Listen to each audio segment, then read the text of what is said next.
সমস্ত নতুন দর্শকবৃন্দ এবং আমার পুরনো সাবস্ক্রাইবার সবাইকে স্বাগত জানাই। আজকে বহুদিন পর আমি আবার নতুন করে ভিডিও বানাচ্ছি। প্রায় 2 বছর পর আমি আবার ড্রয়িংয়ের ভিডিও শুরু করেছি। তাই ক্ষমা চেয়ে নেব যারা আমার ভিডিও গত 2 বছর পায়নি। আজকে আমি আবার নতুন করে তোমাদের সামনে ফিরে এসেছি। আশা করি সবাই তোমরা ভালো আছো।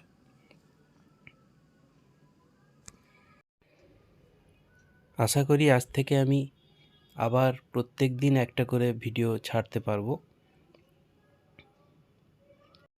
আজকের বিষয়টা হলো শুধু ছবি আঁকা নয়, ছবি শেখানো এবং শেখার। আজকে আমার সাথে রয়েছে একজন ছোট্ট ছাত্র দেবাংশু। ওর বয়স প্রায় 9 বছর। তো ওকে আমি শেখানোর মাধ্যমে আজকে সবাইকে দেখাবো যে কিভাবে শিখতে হয়। আমি শেখাচ্ছি ও এবং শিখছে। তো শেখানোটাও যেমন দেখা দরকার, তেমন শেখাটাও সবারই দেখা উচিত। তাই আজকে আমরা ওই দেবাংশুর ছবি আঁকা শেখা দেখব এবং নিজেরাও শিখব। প্রথমে ওকে আমি অনেক দিন ধরেই রং ভরা শিখিয়েছি।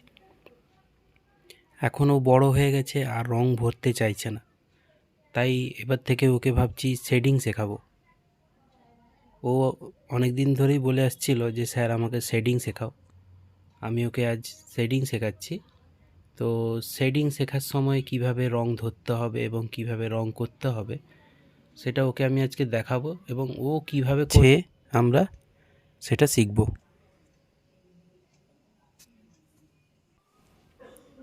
প্রথমে আজকে আমরা শিখব যে শেডিং কাকে বলে।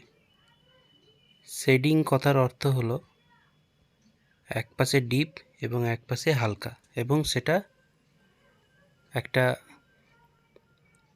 নিয়ম মেনে হালকা হবে। ধরো একদিকে ডিপ আছে এবং অনেক দূরে সেটা একটু লাইট হয়ে গেছে। তো সেটা দেখানোর অনেক রকম পদ্ধতি আছে।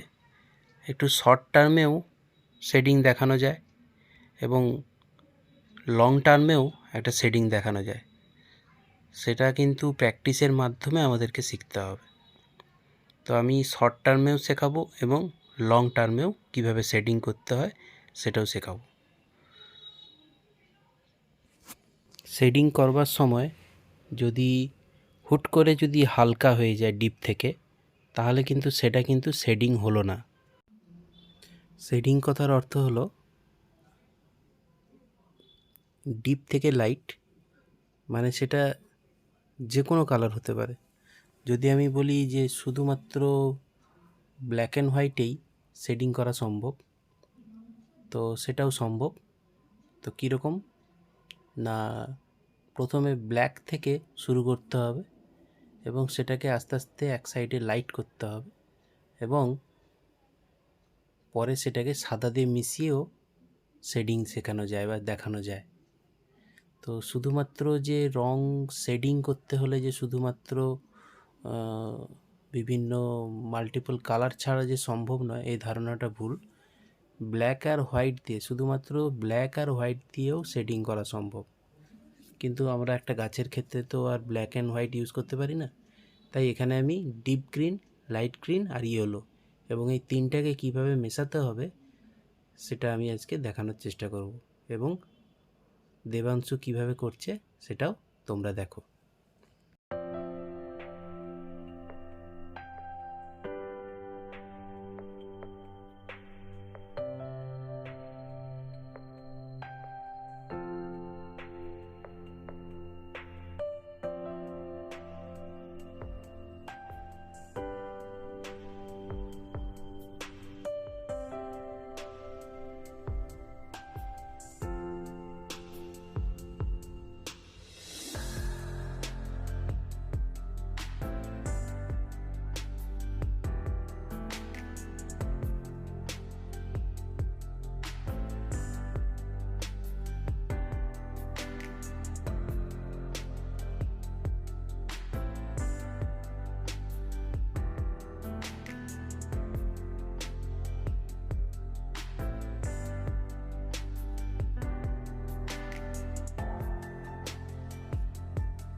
যথেষ্ট ভালো করেছে দেবাংশু, তবুও ওকে আমার দেখিয়ে দেওয়ার দায়িত্ব।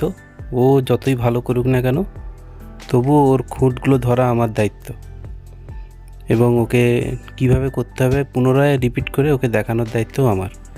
তাই ওকে আমি আবার নতুন করে দেখাচ্ছি যে ও যেভাবে করেছে সেটা ঠিকই আছে, কিন্তু আরও কিভাবে করলে আরও সুন্দর হবে সেটা ওর দেখে নেওয়া উচিত।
ছবিটা ও আর আমি মিলে দুজন মিলেই কমপ্লিট করছি প্রায়।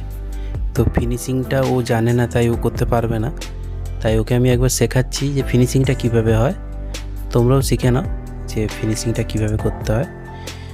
ছবির মধ্যে সবচেয়ে বেস্ট পার্ট হচ্ছে ফিনিশিং করা। ফিনিশিং করা যে ভালো পারবে সে কিন্তু যে কোনো ছবি যতই প্রথম থেকে খারাপ করুক না কেন, লাস্টে ঠিক ফিনিশিংয়ের সময় সুন্দর করে দেবে। তো সেইটা এখন শিখব যে কিভাবে ফিনিশিং করব।